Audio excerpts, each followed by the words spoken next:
Hi, this is Amara with Kaizink in the DTG DTF section, and I'm showing improvements to eliminate some waste on motion, transportation, over processing, overproduction. With DTG DTF, we are printing multiple numbers, like jersey numbers, for example.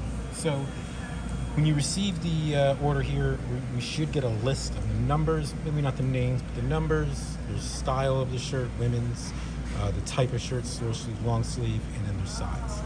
So all that's not going to matter in the beginning. We want to sort this list in numerical order like we have here. And there's going to be some missing numbers. That's just because somebody didn't choose 34 or 35. So it's sorted in this order. We're going to print it all in numerical order. So all the numbers are simply in numerical order, 145, 155. After we have everything printed in numerical order, we're going to sort the Excel sheet into batch order.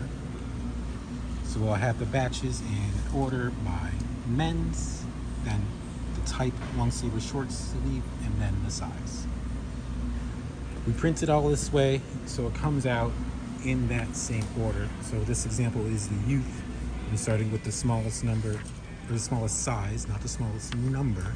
So this is going to be the small or extra small, whichever is first for the youth, and then it goes up from there. So the bottom number here will be the largest shirt, which is the same order that we print our shirts in.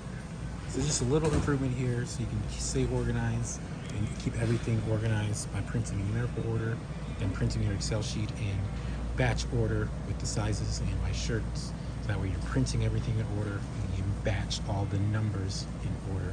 So when they're printing, it's in order, and then when they're catching, it's also in order, and then when it's being in box, it's also in the same order here.